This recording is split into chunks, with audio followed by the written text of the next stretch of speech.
What's poppin', critics? We are back with another critical cinema movie review. My name is Micah, and I will be your host. And today we are reviewing Scream 7. This is the seventh installment in the Scream franchise. It is written and co-directed by Kevin Williamson. Also taking the helm at the writer's desk is Guy Busick and James Vanderbilt. Getting into the cast, we have the return of Neve Campbell. She is returning as Sidney Evans, no longer Prescott. She is now married to Mark Evans, who is played by Joel McHale. We also have the return of Courtney Cox in her iconic role as Gail Withers. We also have newcomer Isabel May. She plays Tatum Evans, Sydney's oldest daughter. We also have the return of Jasmine Savoy Brown and Mason Gooding, returning as their characters Mindy and Chad Meeks Martin from Scream 5 and 6, as long as an extended cast including Anna Camp, Mark Consuelos, Ethan Embry, and many more. So hopping right into the critical overview.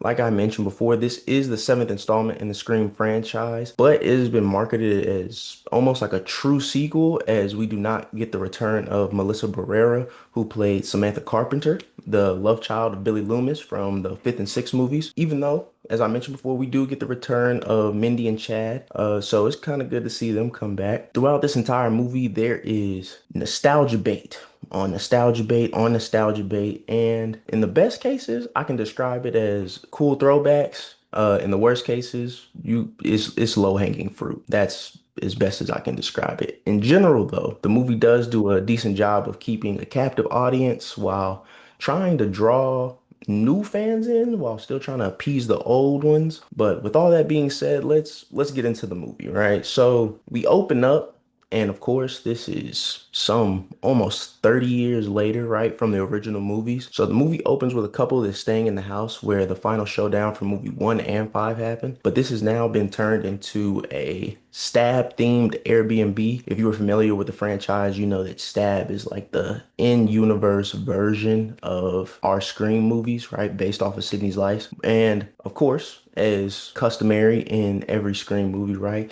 They are killed within the first couple minutes of the movie.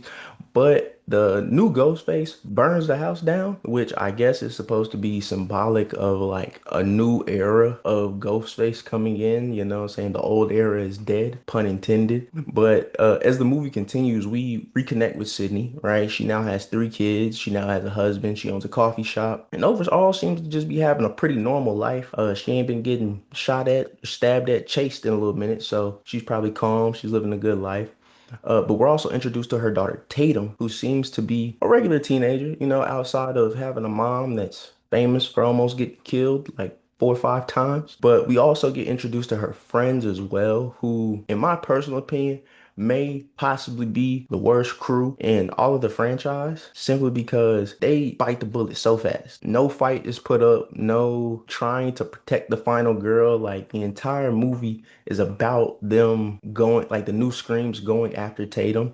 So you figure they would have more of a plan to like protect her. You would figure they would have, you know, an ability to fight, or at least they'd be used to it by now, but that is not the case, right? Now they do something very interesting in this movie by using a lot of nostalgia, as I mentioned before, and they try to do that to throw you off who the new Ghostface are, but it doesn't really work. It's not plainly obvious who the new Ghostface are, but the lack of character building mixed with the notion that like Stumacher is coming back from the originals, like he's back from the dead, it really only leave you with like 3 potential people that it could be, and it's not hard to get to, you know, your final conclusion. Overall, though, the movie feels like it tried to do more fan service rather than serving the fans with a great slasher film. It's not a bad movie. Like I said, it just feels incomplete, and I personally believe that that has a lot to do with Kevin Williamson and this only being his second directory debut, as well as, you know, we don't get that Wes Craven touch that we got in the first 4 movies. And I would even say if they would have brought back the directors, Tyler Gillett and Matt Bertinelli,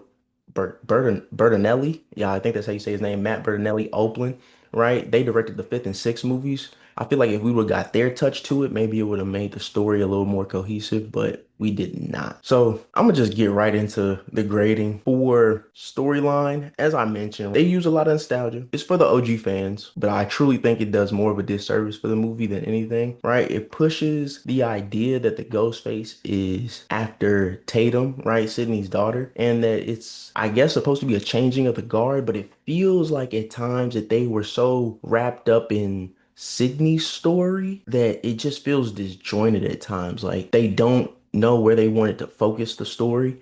On top of that, the Ghostface reveal at the end, it feels undeserved. It feels unearned because nothing throughout the movie lends to why our killers are even doing what they're doing outside of like the dialogue that we're explicitly told about. Because in the first movies, we understand that Billy's doing this because he's butthurt that his mom left. On top of that, the whole reason his mom left is because Sydney's mom was cheating with his dad, right? It feels more personal. It feels more connected. Even in the second movie, that's Sydney's half brother. So it's like, it feels like there's a reason for them to be attacking. This just feels random at times. Overall, weak storytelling, entertaining, but weak. So I do have to give storyline a 4. For character development, this is a 2. Because outside of Sidney and Tatum coming to some sort of like motherly understanding of what it is to be hunted by a psycho killer or killers in this case, right? There is nothing to do with character development because the movie focuses so much on Sydney and this potential Stu Macher reveal return that it doesn't give much screen time to Tatum or her friends before they start getting offed. And it just feels like for the almost 2 hour runtime that they were more focused on them, I don't know, I guess trying to finish up Sydney's storyline, but it just doesn't feel like they passed the torch on. Also, why are these characters in the movie still not able to figure out don't go places by yourself? Carry a weapon with you. Like the ease in which this new group was killed actually kind of pisses me off because at least in the other movies they was able to kind of sort of fight. At least they was getting ambushed. They didn't know what was going on. We have 30 years of lore for y'all to build on and y'all still getting knocked off with quickness and ease. It baffles me. So overall character development is a 2. There's no real relationships in here. You don't feel connected to nobody. As far as cinematography goes, though, I gave this a 7 because the movie is well shot. And it does do a good job of using camera angles and movement to build suspense in the right moments, especially in the panning shots around like corners and when they are doing like the POV shots, because there are quite a few POV shots in here where we're either seeing from the killer's perspective or we're seeing from a victim perspective in the midst of the kill. You see the stabs coming down. It feels like you getting stabbed. Or in some cases, it feels like you're doing the stabbing. So I think that that was really cool. Very visceral. I like that. Overall, though, the movie looks good, provides enough cinematic interest that it keeps a captive audience. So I gave this a 7. Rewatchability, I'm also going to give this a 7. While the Scream movies are all rewatchable to some varying degree of enjoyability, I think that this is probably least rewatchable simply because of the lack of compelling storyline. Because we have no real connection to any of the characters that we have met and they all get killed off basically, it's like there's not enough to make me feel attached to want to come back. There's no significant impact that makes me want to rewatch this again like I do with the first 4 movies, right? Even in the fifth and sixth movie, because those are comparatively really good movies. Overall, though, decent installment, but nothing that pushes the franchise forward, nothing that builds the lore, nothing that takes creative risk that could possibly like change the landscape of this franchise. And like I said, it's still entertaining to watch, but I feel like there's just so much left on the table that it makes it hard for me to see where they could go with another installment if they decide to do one, because I have heard rumors that they are starting pre-production on an 8th film, but we will see where that goes. So overall, for Scream 7, I will have to give this a 5.7. Yes, that may be harsh, but it is the reality. I love the Scream movies.